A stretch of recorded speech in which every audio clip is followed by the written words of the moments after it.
ರಾಜಸೂಯ ಕ್ರತು ಸಮಾಪ್ತಿಯೊಳು ಆ ಜನಾರ್ದನ ಮುಖ್ಯರನು ಯಮರಾಜಸುತ ಕಳುಹಿದನು ಹೊಕ್ಕರು ತಮ್ಮ ನಗರಿಗಳ.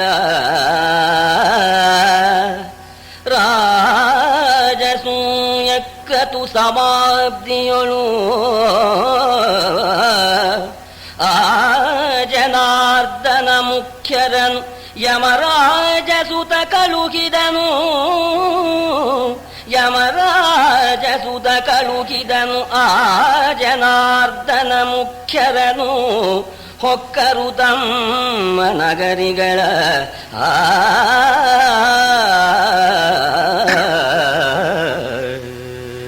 ರಾಜಸೂಯಾಗದ ಸಮಾಪ್ತಿ, ಪಾಂಡು ಮಹಾರಾಜನಿಗೆ ಸ್ವರ್ಗ ಪ್ರವೇಶ, ಉತ್ಸವಕ್ಕೆ ಯಜ್ಞಕ್ಕೆ ಬಂದಿರ್ತಕ್ಕಂಥ ಸಮಸ್ತ ಬಂಧುಗಳನ್ನ ರಾಜರನ್ನ ಧರ್ಮರಾಜ ಕಳಿಸಿಕೊಡ್ತಾನೆ.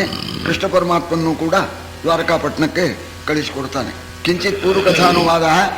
ಕೇಳು ಜನಮೇ ಜಯ ಧರಿತ್ರಿ ಬಾಲ ರಣಗಜ ಭಜದ ಗೋಳಿ ತಣಿತುದು ಹಂತಿ ಗಟ್ಟಿತು ಮತ್ತೆ ನೃಪನಿಕರ ಮೇಲನಂತರ್ವೇದಿಗಳ ಮುನಿಪಾಳಿ ಮಂತ್ರಾಹುತಿಗೆ ಕವಿವ ಉರಿನಾಲಗೆಯಲಾವನಿಗೆ ತಳಿತುದು ಯಜ್ಞಕುಂಡದನಿ. ಶಿಶುಪಾಲನೊಬ್ಬನಿಗೆ ಮೃತ್ಯುದೇವತೆ ಕಣ್ಣಿಟ್ಟಿದ್ಲು, ಅವನು ಹೋದ. ಆಮೇಲೆ ರಾಜರೆಲ್ಲ ಎಲ್ಲ ಬಂದು ಸುಮ್ಮನೆ ಕೂತ್ಕೊಂಡ್ರಂತೆ. ಶಿಶುಪಾಲನ ಕತ್ತನ್ನ ಸ್ವಾಮಿ ಕತ್ತರಿಸಿದ ಕೂಡಲೇ ನಾವು ಈಗ ವಿರೋಧಕ್ಕೆ ಹೋಗಬಾರ್ದು ಅಂತ ಎಲ್ಲ ಬಂದು ಪಂಕ್ತಿಯಲ್ಲಿ ತಮ್ಮ ಸಿಂಹಾಸನ ಮೇಲೆ ಕೂತ್ಕೊಂಡಿದ್ದಾರೆ. ಗಲಾಟೆ ಎಲ್ಲ ಶಾಂತವಾಗಿದೆ. ಆಗ ಋಷಿಗಳಿಗೆ ಸರಿಯಾಗಿ ಹೋಮ ಮಾಡ್ತಕ್ಕಂಥ ಆ ಯೋಚನೆ ಬಂತು. ಹೋಮ ಮಾಡ್ತಾ ಇದ್ದಾರೆ ಅಂತರ್ವೇದಿಯಲ್ಲಿ. ಆ ಆಜ್ಯಾಹುತಿಗಳಿಂದ ಆ ಯಜ್ಞೇಶ್ವರ ನಾಲಿಗೆಯನ್ನು ನೀಡಿಬಿಟ್ಟಿದ್ದಾನಂತೆ. ಆ ಆಜ್ಯಾಹುತಿಯ ಸುಗಂಧ ಸತ್ಯಲೋಕದವರೆಗೂ ಕೂಡ ವ್ಯಾಪಿಸಿಬಿಟ್ಟಿದೆಯಂತೆ. ಈ ಪ್ರಕಾರವಾಗಿ ವೈಭವದಿಂದ ಈ ರಾಸೂಯಾಗ ನೆರವೇರುವಂತಹದ್ದಾಯಿತು ಅಂತ. ಯಾಕೆಂದ್ರೆ ಮಹಾಮಾ ಋಷಿಗಳು ಮಂತ್ರಲೋಪ ಕ್ರಿಯಾಲೋಪ ಬರೋದಕ್ಕೆ ಕಾರಣವೇ ಇಲ್ಲ.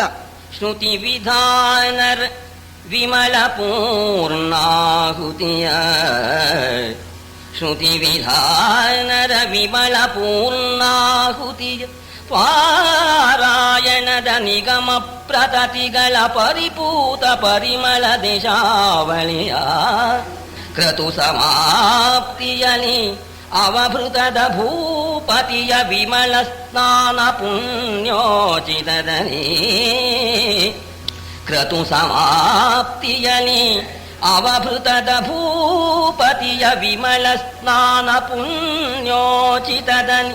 ಓ ಕುಳಿಯಾಡಿದಣಿದುದು ಮೋಕ ಸುರನರರ. ಪೂರ್ಣಾಹುತಿ ಆಯಿತು. ಆ ವೇದಗಳನ್ನ ಉಚ್ಚಾರ ಮಾಡ್ತಾ ಇದ್ದಾರೆ ಮಹಾಮಹಾ ಋಷಿಗಳು. ಪೂರ್ಣಾಹುತಿ ಆದಮೇಲೆ ಆ ಆಹುತಿಯ ಪರಿಮಳದಿಂದ ಕೂಡಿರ್ತಕ್ಕಂಥ ಧೂಮ ಎಲ್ಲ ಲೋಕವನ್ನು ಕೂಡ ವ್ಯಾಪಿಸಿದೆಯಂತೆ. ಆಮೇಲೆ ಔಭೃತ ಅಂತ ಈ ಕರ್ಮಾಂಗವಾಗಿ ಮಾಡತಕ್ಕಂಥ ಔಭೃತ, ಅದಕ್ಕೆ ವೇದ ಮಂತ್ರಗಳನ್ನು ಹೇಳಿದ್ದಾರೆ. ಧರ್ಮರಾಜ ಹೋಗ್ಬಿಟ್ಟು ಆ ಯಮುನಾ ನದಿಯಲ್ಲಿ ಔಭೃತ ಸ್ನಾನ ಮಾಡಿದ್ದಾನೆ. ಧರ್ಮರಾಜ ದೀಕ್ಷಿತ ಅವನು ಮಾಡಿದ ಮೇಲೆ ಎಲ್ಲರೂ ಕೂಡ ಆ ಧರ್ಮರಾಜ ಸ್ನಾನ ಮಾಡಿದ್ದಾನೆ, ಯಜ್ಞ ಮಾಡಿರ್ತಕ್ಕಂಥವನು ಪುಣ್ಯೋದಕ ಅಂತ ಹೇಳಿ ಸಮಸ್ತರು ಸ್ನಾನ ಮಾಡಿಬಿಟ್ರು, ಓಕಳಿ ಆಡಿಬಿಟ್ರು ಅಂತ ಔಭೃತವನ್ನ ನೆರವೇರಿಸಿದ್ದಾರೆ. ಈ ರಾಜಸೂಯ ಯಾಗದಿಂದ ಎರಡು ಲೋಕವೂ ಕೂಡ ತೃಪ್ತಿಗೊಂಡಿತು ಅಂತ. ಆಹುತಿಗಳಿಂದ ಸ್ವರ್ಗಲೋಕದ ದೇವತೆಗಳಿಗೆಲ್ಲ ತೃಪ್ತಿ. ಈ ಉತ್ಸವದಲ್ಲಿ ಭಾಗವಹಿಸಿ ಇಲ್ಲಿ ಆನಂದವಾಗಿ ಊಟ ಉಪಚಾರ ಯಾವುದಕ್ಕೂ ಕೊರತೆ ಇಲ್ಲ. ಈ ಲೋಕದವರಿಗೂ ತೃಪ್ತಿ, ಭೂಲೋಕ ಸ್ವರ್ಗಲೋಕ ತೃಪ್ತಿ ಹೊಂದ್ಬಿಡ್ತು. ಅಯ್ಯ ಜನಮೇಜಯ ಏನ್ ಹೇಳಪ್ಪ ಅಂತ ಯಾಗ ಹಿಂದೆ ನಡೆದಿಲ್ಲ, ಮುಂದೆ ನಡೆಯೋ ಹಾಗಿಲ್ಲ. ಒಂದು ವಿಚಾರ ನಾನು ಹೇಳ್ತೇನೆ, ಇದಕ್ಕೆ ತಕ್ಕಾಗೇನೆ ನೀನು ಊಹಿಸ್ಕೋಬೇಕು. ಎಷ್ಟು ಜನ ಊಟ ಮಾಡಿದ್ರು ಅನ್ನೋದನ್ನು ನೀನೇ ಲೆಕ್ಕ ಹಾಕ್ಯೋ, ಯಾವ ರೀತಿ ಅದು ನಡೆದಿರಬಹುದು ಅಂತ ಅನ್ನೋದನ್ನ ಹೇಳ್ತಾ ಇದ್ದಾರೆ ವೈಶಂಪಾಯನರು. ಅರಸ ಚಿತ್ತವಿಸು 1,00,000 ಧರಣಿಯ ಮರರ ಭೋಜನಾಂತಕ್ಕೆ ಮೊರೆವುದೊಂದೇ ಬಾರಿ ಶಂಖಧ್ವನಿ ಛಡಾಳದನಿ ಪರುಠವಣೆಗಿದು ರಾಜಸೂಯಾಧ್ವರದ ಮೊದಲು ಅವಸಾನ ಪರ್ಯಂತರದೊಳು ರಾಜಸೂಯಾಧ್ವರದ ಮೊದಲು ಅವಸಾನ ಪರ್ಯಂತರದೊಳು ಓರಂತದಲ್ಲಿ ಹಗಲಿರುಳೂದಿತನವರದ ಯಾವಾಗಲೂ ಕೂಡ ಸಣ್ಣದಕ್ಕೆ ಸಣ್ಣ ಲೆಕ್ಕನೇ ಹೇಳಬೇಕು, ದೊಡ್ಡದಕ್ಕೆ ದೊಡ್ಡ ಲೆಕ್ಕನೇ ಹೇಳಬೇಕು. ಈ ಮನೆ ಮುಂತಾದ ಬಂದಾಗ ನಿಮ್ಮ ಸೈಟ್ ಎಷ್ಟು ಅಂದ್ರೆ 50 ಅಡಿ, ಆ ಅಡಿ ಲೆಕ್ಕ ಹೇಳಬೇಕು. ಮೈಲಿ ಮಾಡಿ ಹೇಳಿದ್ರೆ ಅರ್ಥವಾಗೋಲ್ಲ. ಹಾಗೇನೆ ಇಲ್ಲಿಂದ ಲಂಡನ್ನಿಗೆ ಎಷ್ಟು ದೂರ ಇದೆ ಅಂದ್ರೆ ಅಂಗ್ಲ ಮಾಡಿ ಹೇಳ್ಬಿಡ್ಲಿ, ಯಾರಿಗಾರು ಅರ್ಥ ಆಗುತ್ತೇನು. ಇದು ದೊಡ್ಡದಕ್ಕೆ ದೊಡ್ಡ ಲೆಕ್ಕನೇ ಹೇಳಬೇಕು. ನೋಡಪ್ಪ, ಎಷ್ಟು ಜನ ಊಟ ಮಾಡಿದ್ದಾರೆ ಎನ್ನುವುದನ್ನು ನೀನೇ ಲೆಕ್ಕ ಹಾಕ್ಯೋ. 1,00,000 ಜನ ಊಟ ಮಾಡಿ ತೃಪ್ತರಾದ ಕೂಡ್ಲೇನೆ ಒಂದ್ಸಲ ಶಂಖವನ್ನು ಊದ್ಬಿಡೋರು. ದೊಡ್ಡದಾಗಿ ಗಟ್ಟಿಯಾಗಿ ಒಂದ್ಸಲ ಶಂಖ ಊದೋರು. ರಾಸೂಯಾಗ 7 ದಿವಸ ನಡೆಯಿತು. ಆ ನಡೆಯೋ ಕಾಲದಲ್ಲಿ ಒಂದೇ ಸಮನಾಗಿ ಆ ಶಂಖ ಊದಿದೆಯಪ್ಪ, ನೀನೇ ಲೆಕ್ಕ ಹಾಕ್ಯೋ, ನನಗೆ ಬರೋಲ್ಲ ಅಂದ್ಬಿಟ್ರು. ಲೆಕ್ಕ ಹಾಕೊಳ್ಳಿ ನೀವೇನು. ಏಸು ಲಕ್ಷವದೇಸು ಕೋಟಿಯದೇಸು ನಿರ್ಬುಧವೇಸು ಖಂವವದೇಸು ಪದ್ಮ ದ್ವಿಜರ ಗಣನೆಯನು ಅರಿವರಾರದನು. ಏಸು ಲಕ್ಷವದೇಸು ಕೋಟಿ ಅದೇಸು ನಿರ್ಬುಧವೇಸು ಖಂವವದೇಸು ಪದ್ಮ ದ್ವಿಜರ ಗಣನೆಯನು ಅರಿವರಾರದನು. ಏಸು ಭಕ್ಷ್ಯೋದನದ ಪರ್ವತ ರಾಶಿ,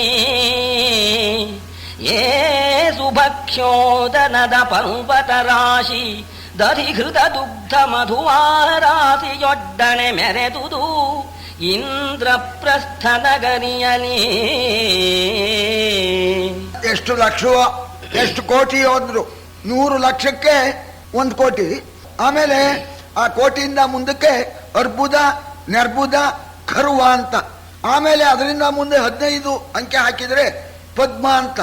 ಎಷ್ಟು ಪದ್ಮಗಳು, ಎಷ್ಟು ಖರ್ವಗಳು, ಎಷ್ಟು ಕೋಟಿಗಳು, ಎಷ್ಟು ಅರ್ಬುದವೋ ನೆರ್ಬುದವೋ. ಆ ಊಟ ಮಾಡಿರ್ತಕ್ಕಂಥ ಆ ಋಷಿಗಳು, ಬ್ರಾಹ್ಮಣರು, ಸಾಮಾನ್ಯರು ಅವರ ಲೆಕ್ಕ ಹೇಳೋಕೆ ಸಾಧ್ಯವಿಲ್ಲ. ಅದು ಭಕ್ಷ್ಯಗಳ ಓದನದ ರಾಶಿ, ಅನ್ನದ ರಾಶಿ, ಆ ಸಣ್ಣಕ್ಕಿ ಅನ್ನದ ರಾಶಿ, ಅದು ಗುಡ್ಡುಗಳು. ಲೆಕ್ಕ ಮಾಡೋಕೆ ಸಾಧ್ಯವೇ ಇಲ್ಲ ಅಷ್ಟು ಗುಡ್ಡುಗಳು. 1 ಗುಡ್ಡದ ಹತ್ರ 1 ಗುಡ್ಡ ಹಿಂಗೆ. ಆಮೇಲೆ ಇನ್ನು ರಸಪದಾರ್ಥಗಳು ಸಮುದ್ರದಂತೇನೆ. ಹಾಲಿನ ಸಮುದ್ರ, ಈ ತುಪ್ಪದ ಸಮುದ್ರ, ಮೊಸರಿನ ಸಮುದ್ರ, ಜೇನುತುಪ್ಪದ ಸಮುದ್ರ. ಏನು ಹೇಳೋದು, ಲೆಕ್ಕ ಮಾಡೋಕೆ ಹೋದ್ರೆ ಅದು ಖಾಯಮ್ಮಾಗಿ ಇದ್ದಿದ್ರೆ ನಾವು ಇಷ್ಟೇ ಪರ್ವತ ಭಕ್ಷಿದ್ದು, ಇಷ್ಟೇ ಪರ್ವತಪ್ಪ, ಒಂದು 10,000 ಪರ್ವತ ಇತ್ತು ಅಂತ ನಾವು ಹೇಳ್ಬೋದಾಗಿತ್ತು. ಲೆಕ್ಕ ಮಾಡೋಕೆ ಹೋದ್ರೆ ನೋಡ್ತಾ ನೋಡ್ತಾ ಇದ್ದಾಗೆ ಆ ಪರ್ವತವೇ ಇಲ್ಲ. ಓಗರದ ರಾಶಿಗಳಗಿರಿ ಕಂಡಾಗಲಂತಿದೆ ಮರಳಿ ಕಾಣೆನೋ. ಸಾಗರದ ಒಲೆ ದಧಿಘೃತಾದಿ ಮಹಾಪ್ರವಾಹ ಜಯ ಆಗಳಂತಿರೆ ಬತ್ತುವವೋ ನಿಮಿಷಾಗಮಕ್ಕೆ ತುಂಬುವು. ಆಗಳಂತಿದೆ ಬತ್ತುವು ನಿಮಿಷಾಗಮಕ್ಕೆ ತುಂಬುವು. ಯಮಜನ ಯಾಗ ಲಕ್ಷ್ಮಿಯನು ಅಲ್ಪಮತಿ ಬಣ್ಣಿಸುವಡರಿಗೂ. ಯಮಜನ ಯಾಗ ಲಕ್ಷ್ಮಿಯನು ಈ ಅಲ್ಪಮತಿ ಬಣ್ಣಿಸುವಡರಿದೆಂದ. ಲೆಕ್ಕ ಮಾಡೋಣ ಅಂತ ಹೋದ್ರೆ ಭಕ್ಷ್ಯ ರಾಶಿಗಳು, ಆ ಅನ್ನದ ರಾಶಿಗಳು ಪರ್ವತನ ಲೆಕ್ಕ ಮಾಡೋಕೆ ಹೋದ್ರೆ ಕಾಣಲೇ ಇಲ್ಲ, ಇಲ್ವೇ ಇಲ್ಲ ಆ ಪರ್ವತ. ಓಹೋ, ಇಲ್ವೇ ಇಲ್ಲಲ್ಲ ಅಂತಂದ್ರೆ ಇನ್ನೊಂದು ಪರ್ವತ, ಮತ್ತೆ ಇನ್ನೊಂದು 100 ಪರ್ವತ ಹುಟ್ಕೊಳ್ಳೋದು. ಲೆಕ್ಕ ಮಾಡೋಕೆ ಹೋದ್ರೆ ನೋಡುವಂತೇನೆ ಪರ್ವತ ಇಲ್ಲ, ಕರಗೋಗ್ಬಿಡೋದು ಅಂದ್ರೆ ಬಡಿಸ್ಬಿಡೋರು. ಹೋಯ್ತಲ್ಲ ಅಂತ ನೋಡೋದ್ರಲ್ಲಿ ಮತ್ತೆ ಎದ್ದು ಬಿಡೋದು. ಹಾಗೆ ಪರ್ವತಗಳು, ಹಾಗೇನೆ ಈ ಸಮುದ್ರಗಳು, ಹಾಲಿನ ಸಮುದ್ರಗಳು, ಈ ಮೊಸರಿನ ಸಮುದ್ರಗಳು, ಇವು ಹಾಗೆ ನೋಡ್ತಾ ನೋಡ್ತಾ ಇದ್ದಾಗ ಬತ್ತ ಹೋಗ್ಬಿಡೋದು ಸಮುದ್ರ. ಬತ್ತ ಹೋಯ್ತು ಅನ್ನೋದ್ರಲ್ಲಿ ಮತ್ ಬತ್ತೋದು, ಮತ್ ಬರ್ತಿ. ಯಾರಿಗೆ ಹೇಳೋಕ್ ಸಾಧ್ಯಪ್ಪ? ಆ ಧರ್ಮರಾಜನ ಈ ರಾಜಸೂಯದ ಆ ಲಕ್ಷ್ಮೀನ ವರ್ಣನೆ ಮಾಡೋದಕ್ಕೆ ನನ್ನಿಂದ ಸಾಧ್ಯವಿಲ್ಲ. ಅರಸಮೈಕ್ಕಿದನು ಸನ್ಮುನಿವರ ಸಮಾಜಗೆ,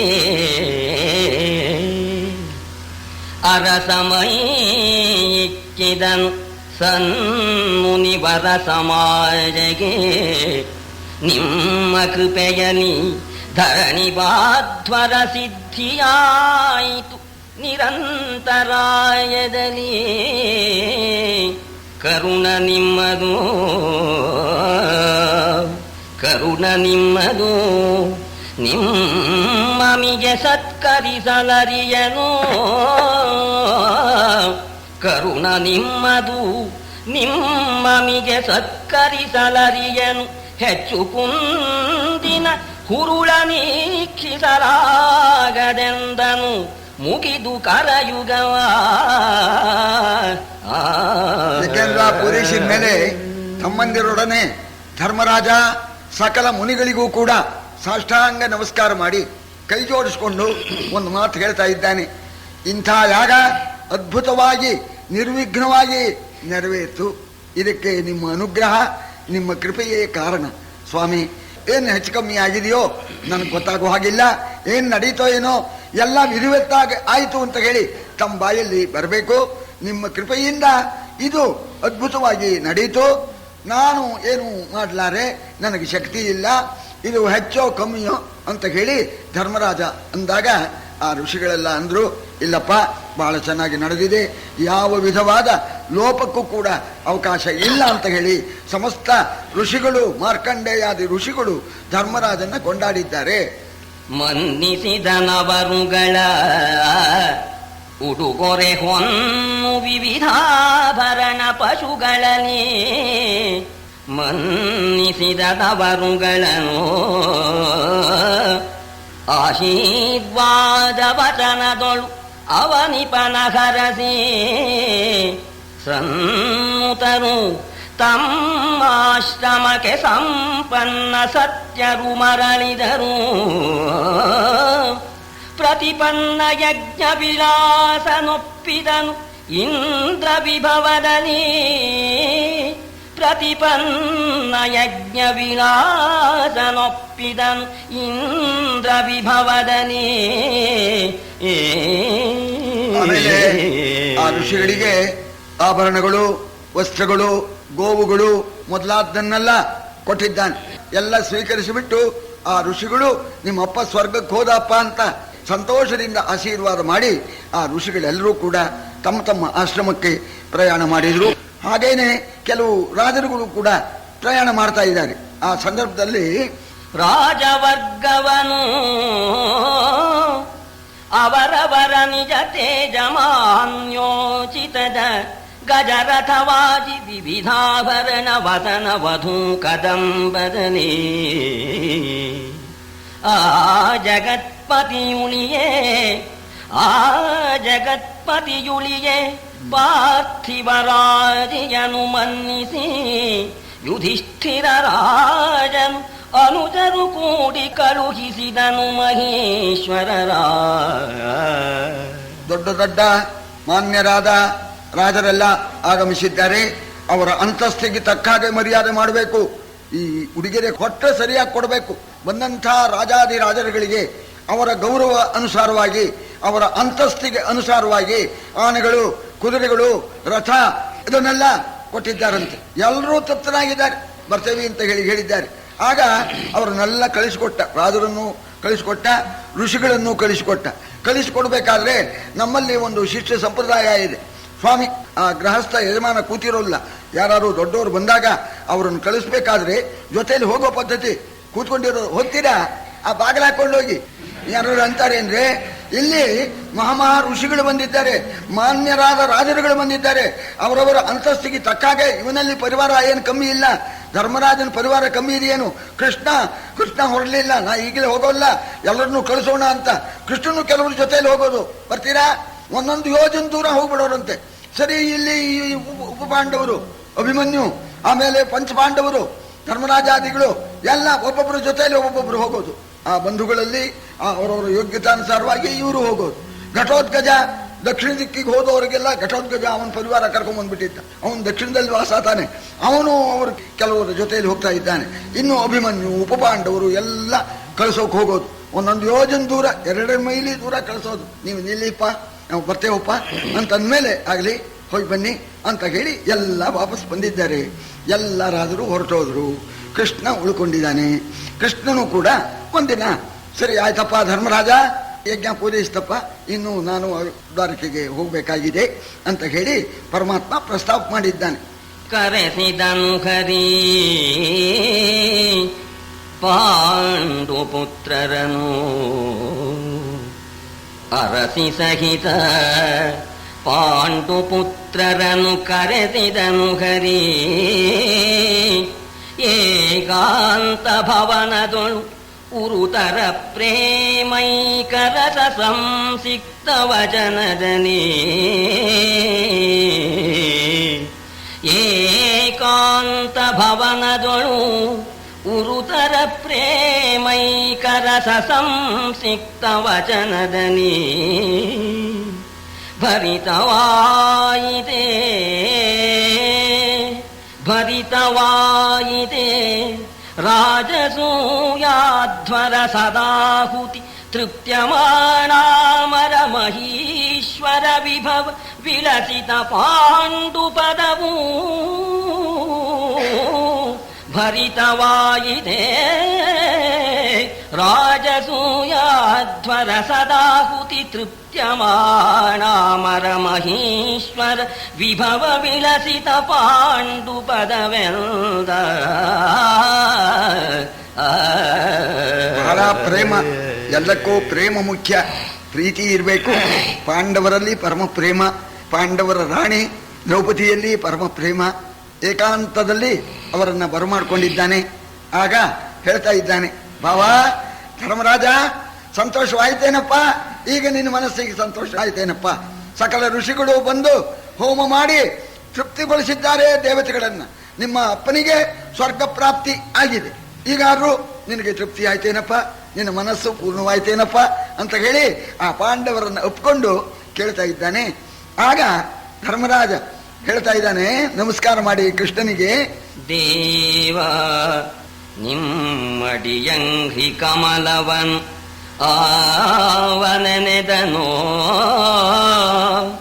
ಅವಂಗೆ ತುಸುವಲ್ಲ ವಿರಿಂಚಾದ್ಯಮರ ಪದವಿದು ನಿಗಮ ಸಿದ್ಧವರೇ. ದೇವಾ ನಿಮ್ಮಡಿಯಂಘ್ರಿ ಕಮಲವನು ಆವನೆದನೋ ಅವಂಗೆ ತುಸುವಲ್ಲ ಆವಿರಿಂಚಾದ್ಯಮರ ಪದವಿದು ನಿಗಮ ಸಿದ್ಧವರೇ. ನಾವು ಸಾಕ್ಷಾರಮಲ ಮೂರ್ತಿ ಸುಧಾವಸೇಚನ ಧೂತ ಕಿಲ್ಬಿಷರು. ನಾವು ಸಾಕ್ಷಾತ್ ಅಮಲ ಮೂರ್ತಿ ಸುಧಾವಸೇಚನ ಧೂತ ಕಿಲ್ಬಿಷರು.